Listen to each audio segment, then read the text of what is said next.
Tonight is our first talk about spiritual no sense. So I was thinking about this today. I had my meditation this morning, and at the end of my meditation, these words popped up: spiritual no sense, N-O, and then sense. And I was contemplating it all day, thinking, what is that all about? And what I came up with was, you have your senses. So in Ayurveda, you are constantly bringing in input through your senses. They are impacting and giving us information so that we know how to move through the world. And you can also overstimulate your senses. You can understimulate your senses. And I've been talking a lot about the senses, right? There's the eyes, your ability to see, there's taste, there's smell, there's touch, and then hearing. And each one is connected to an element. If we were to not stimulate our senses at all, no stimulation to the senses, what would happen? We would not have any input, right? So there would be no input, and then no input would basically drop us into a place where you would be just accessing what's happening inside of you. So when I go into my meditations, I can notice my senses. I can notice what's going on. I have puppies right now, so my hearing gets stimulated a lot because they're barking outside or they're playing and I can hear them. But even though they're doing that, I can still kind of go beyond that sense and drop into a place where there's this stillness. There's no sense. There's no sense that is actually causing me to have a response. So what I noticed is that no sense can be, yes, there's no stimulation, there's no information coming in through your senses, but it also can be, if you were to go into meditation and you were developing your meditation practice, developing that witness, the ability to watch what's going on with my eyes, what's going on with my smell, what's going on with my taste, my touch, and my hearing. If I were to just watch it and witness it and notice what arises from that, I could just be the witness of it. I'm just neutral. I'm just in this neutral place where the body's just doing its thing. It's a beautiful thing, really. We're having this human experience and we get to enjoy these senses. They're enjoyable. They are. We're meant to enjoy them. And yet we can also take them out of balance and things like that. So having that awareness of no sense, where you're having these senses, but you're not necessarily responding or reacting to them. You're just allowing them to ebb and flow through that experience of the moment. That's one way of looking at this spiritual no sense. But then I also started thinking about, well, it could also mean that if if you've been on a spiritual path for a while, which I really have been, there's a lot of nonsense that goes on and you witness a lot of stuff. And I have witnessed a lot of stuff, and there's the ego that's there that we all have. We need to embrace our ego. We just need to know the difference between when our ego is controlling us and when it's our higher self or divine self, right? And we have to learn the difference. And you're not going to learn the difference unless you spend some time inside and knowing that that voice that keeps telling me that these people are this or that, like, what is that? Those judgments, that's most likely your ego, right? When you have a judgment about something or somebody, right? So that's ego. So what? it's just learning about the difference. But as far as spiritual no sense, things that don't make sense. And if you're on this spiritual journey, to me, it means that you want to merge with a higher power or your higher self or that divine power or the universal wisdom or what you can call it whatever you want, God. Uh, you can, it means you want more. You want to be able to express yourself through that divinity. And how does that show up? And I think that the ego really spends a lot of time identifying, well, what would that look like? What would it look like to be a spiritual person? So I remember when I first got into yoga, I started learning yoga in the 90s when I was living in San Luis Obispo. And I was interested in it because I was always getting injured. I was teaching lots of other kinds of classes, exercise classes. I love exercise. I was always a runner. I love movement of my body. And so I thought, maybe I need to be doing something that's just a little bit more gentle. But then I was getting injured from yoga too. So, but there was no yoga. There was no yoga, none. And I found out about this guy who was teaching yoga in San Luis Obispo at my friend's mom's house. And we would go, and he would have us doing these crazy things like putting our head between two chairs, trying to do a handstand. It was insane. It was, he didn't know what he was doing. He had no training, and there was no place to get training unless you were to go off to India, or you were to go to someplace like Ananda. Ananda was around, that's in Grass Valley, California, Auburn area, just north of Sacramento or east of Sacramento. But there just wasn't a lot available. So I started doing it. And the truth is, I actually hated yoga when I first started doing it. It was boring. I was not good at it. I was not flexible at all because I was a runner. And I had a lot of stiffness in my body, but I stuck with it. Then we moved to Reno, Nevada, and there was only like a handful of us that were doing yoga. And just just 5 of us. And it was super cool because we would get together every Sunday and we would just practice. We would just do yoga. There was not a lot of like ego involved. It was just 5 to 10 of us that would just get together to try to be better at what we were doing. It was a really core group, great group of people. And then yoga started gaining popularity, and it started to become trendy to do yoga, and yoga became sexy. And now there's like franchises out there. I used to have people in my class. I started yoga programs at a few of the local gyms here in Reno, Nevada, and I would have 50 to 60 people in my class. I mean, we couldn't hold any more people in the room. And it was just packed because there was no yoga. There was like one yoga studio in all of the town, and it was an Ashtanga yoga, power yoga studio. And not everybody, that didn't work for anybody. There was no hot yoga. It did come into town eventually, Bikram, and it was actually a Bikram studio.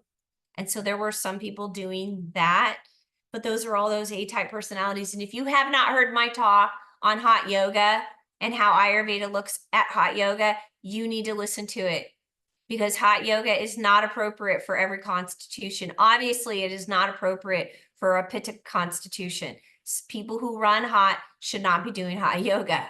So if you haven't heard my talk, you need to listen to that talk. And everything is about bringing things into balance. So as far as like spiritual no sense, I can tell you that years ago, I've come across teachers who I really just wanted to learn and grow.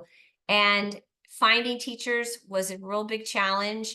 Um, I remember I had a teacher who was like a martial arts, qigong, tai chi guy, and I was working at a massage center in San Jose, and that guy was coming in and teaching these energy classes, and he also worked at FMC.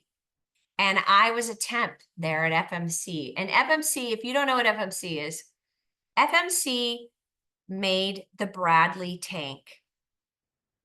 And I was really battling in my own mind about, he teaches about energy and enlightenment and like how to be this higher self person.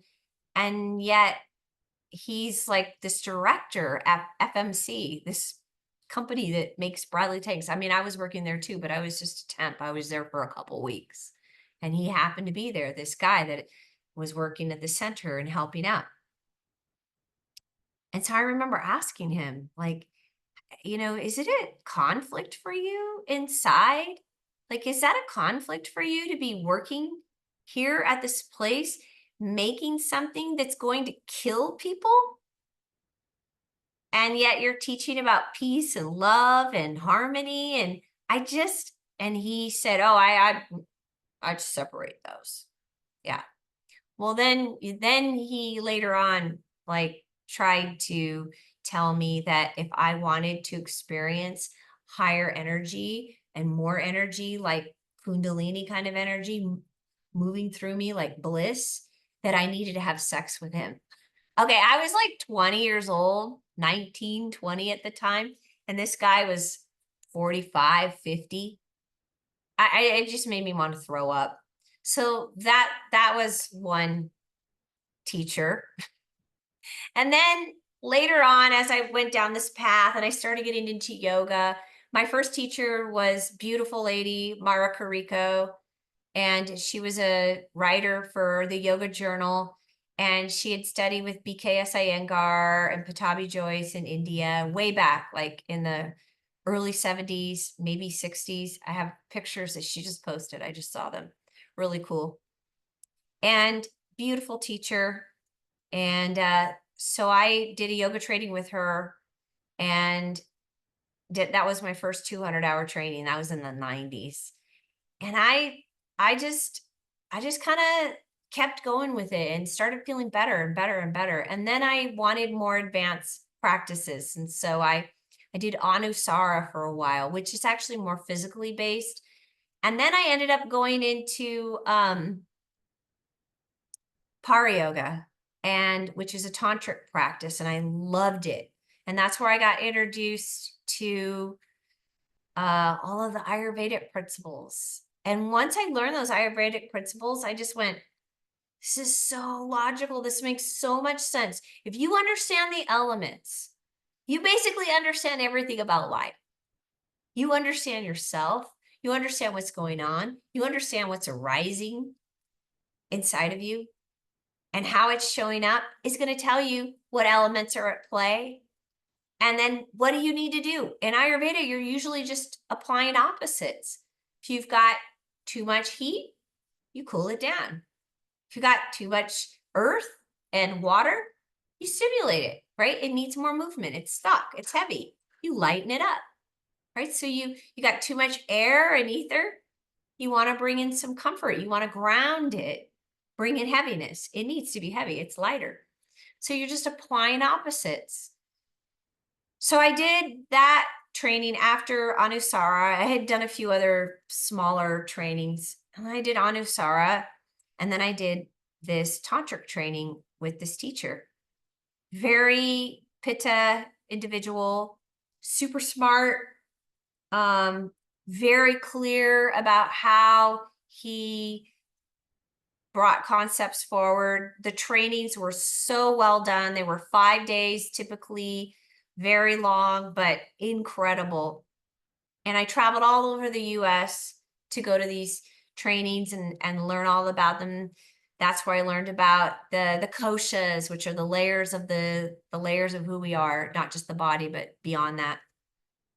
And I learned about the Vayus, and like I said, Ayurvedic principles and all this incredible stuff that back at that time, which was the early 2000, nobody was teaching that. Nobody. And maybe the Himalayan Institute. I did not know of any other teacher that was teaching this stuff.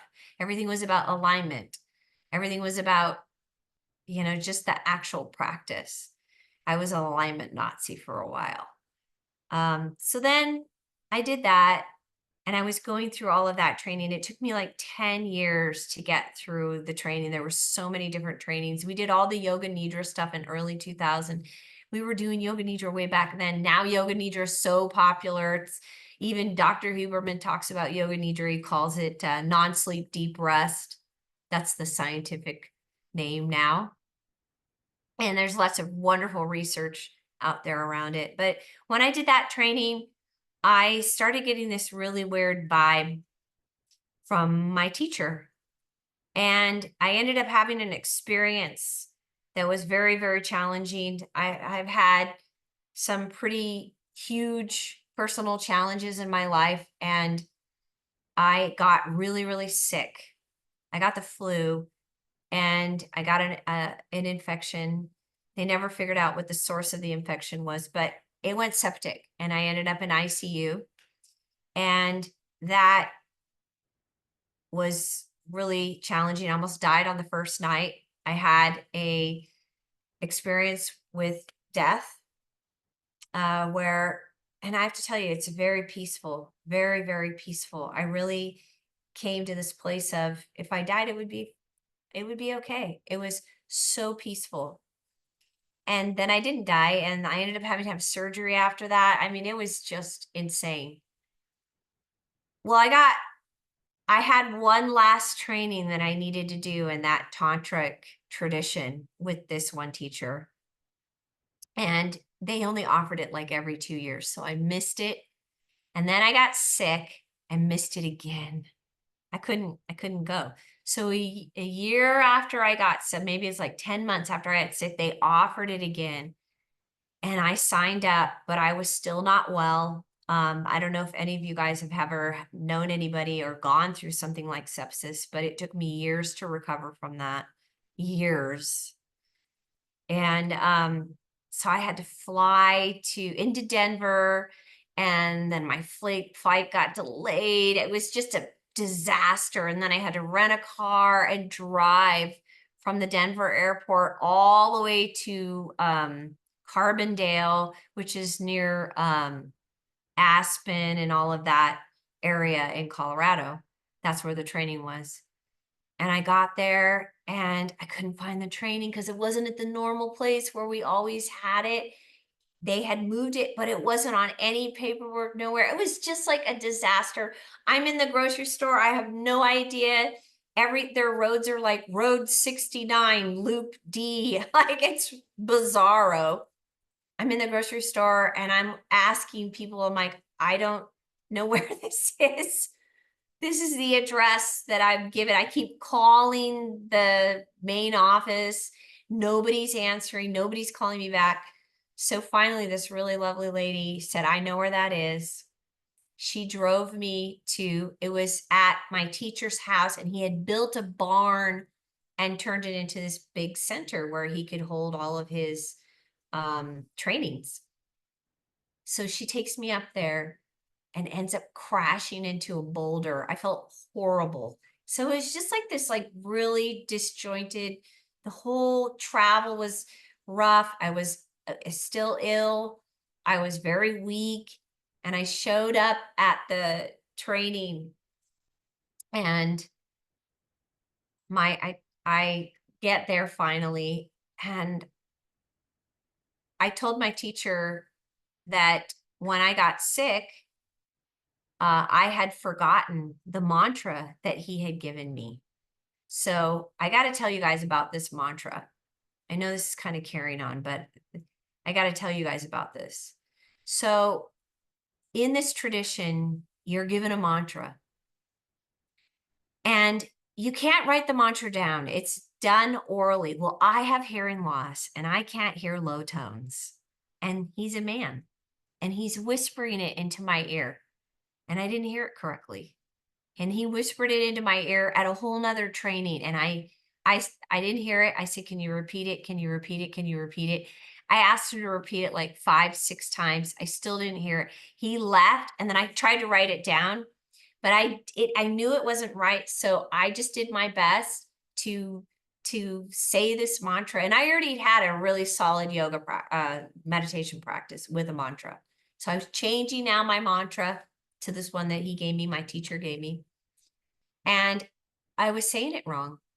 So the next training I went to, I told him, I don't think I heard the mantra right. I think I'm saying it wrong. I'm doing my meditation. This is horrible. And so he said it to me again. And I could hear that I wasn't saying it right, but I still didn't hear it right. And so then I still didn't get it. And so this went on for like years. And then when I got sick and I got the sepsis, the mantra just was gone. I could not remember it. I couldn't remember even the first part of it. And so I took it as a sign that I'm not meant to have that mantra. It's not the right mantra for me. And so when I went to this last training, I told my teacher that I had gotten sick and that when I was sick, the mantra left, was gone. I don't remember it. I completely forgot it.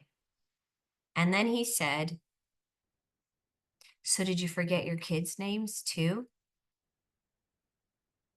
And I was just like blown away by his response. I almost died.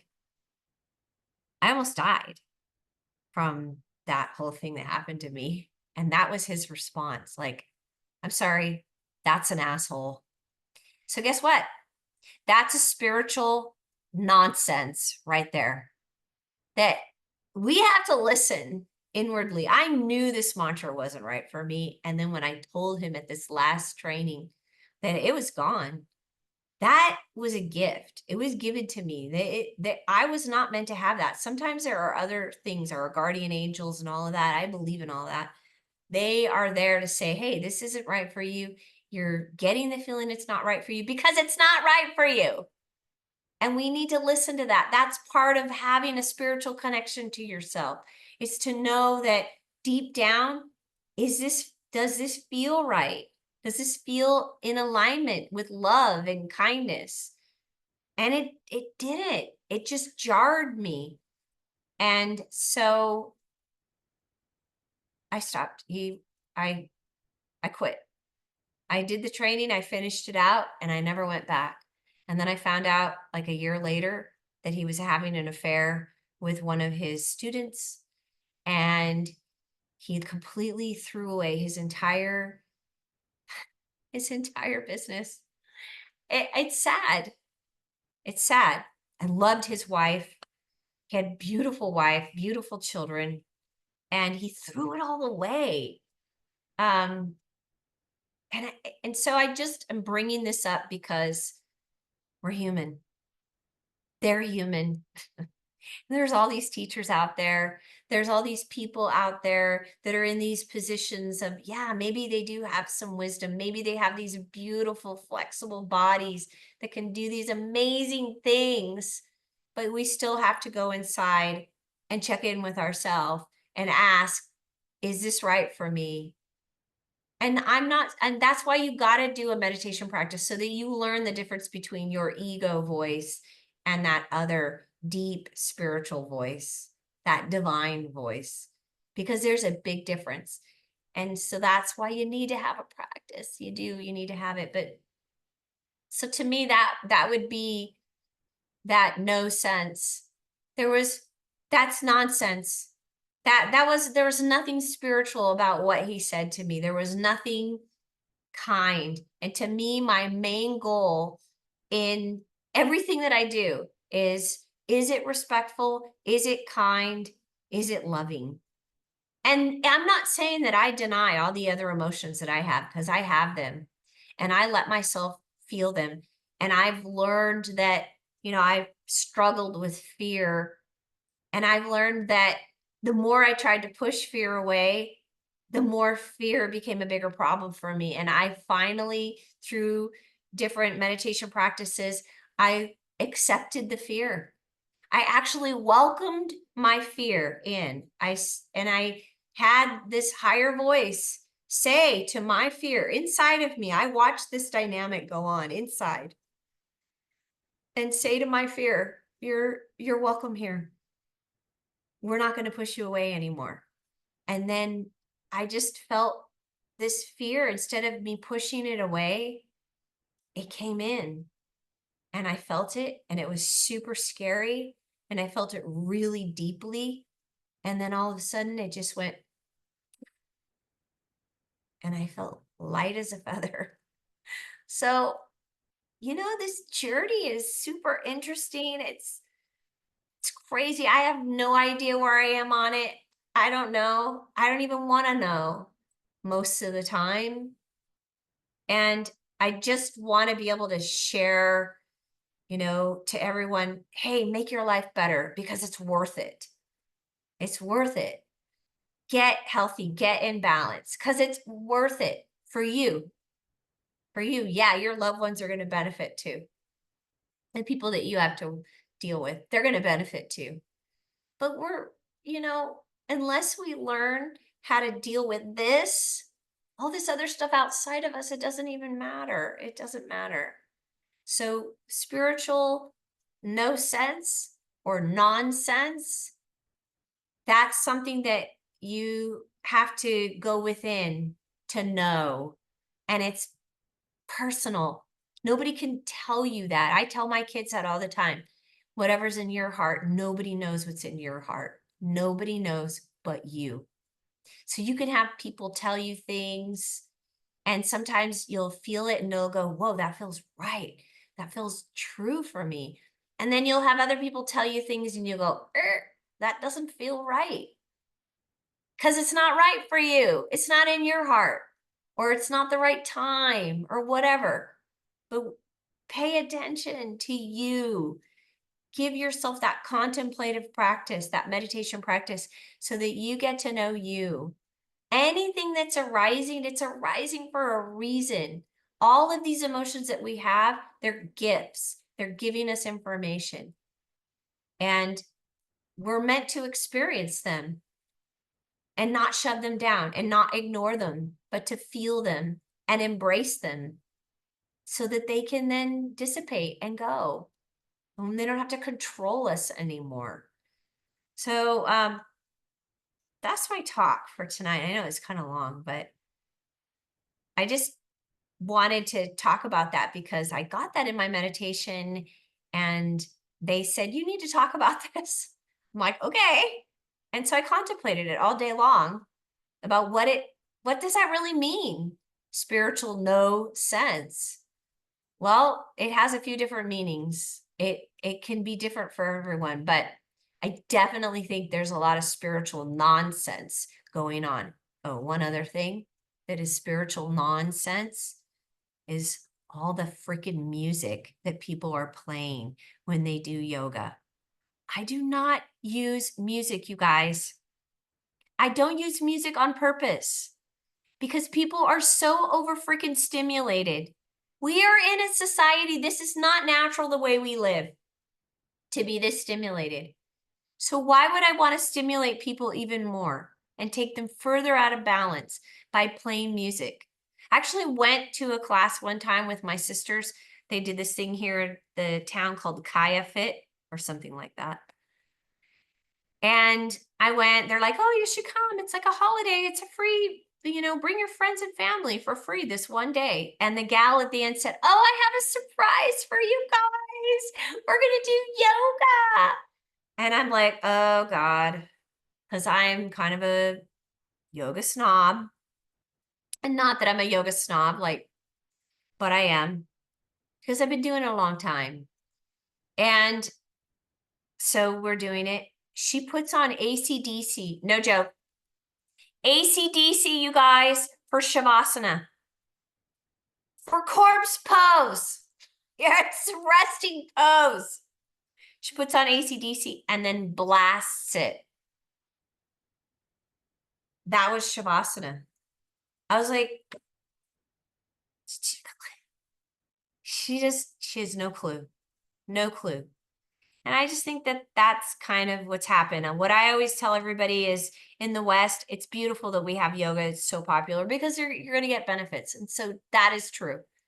But it's been diluted. Yeah, I'm sure I've diluted it. But the practice has been diluted. You're just, every time you add hula hoops or goat yoga or puppy yoga or marijuana yoga, all this crap that we're layering onto this beautiful practice that is meant to bring us into balance. There's purpose. There's purpose in yoga. I'm not the most educated in it. I say a lot of the words wrong. So what? That's not the most important thing. That's head stuff. That's head stuff. What I'm good at is feeling. I'm good at experiencing it. I'm good at taking it in and really feeling it in my body and embodying it. And so I just want to encourage all of you that are wanting to have a spiritual path or you're on it, really look at, what am I doing? Why am I doing it? Like, do I need to go to the popular yoga place because it's popular? Or do I really want to go to a teacher that is a good teacher? Because I have to tell you, I was teaching to 50, 60 people. That's how packed my classes were for years. And then all these yoga studios opened up in town. Every gym now has yoga. And then a couple of franchises came in. And I lost all my students practically, except for just a small core chunk of people. So I went from 50, 60 students down to 5 to 15. That's it. It's okay. It's okay. Because I'm just going to keep doing what I'm doing and hoping that it makes a difference for people. So that's my plan. Okay, you guys. Well, let me know what you think of this talk. And if you enjoyed it, I am going to try to bring you guys some more material.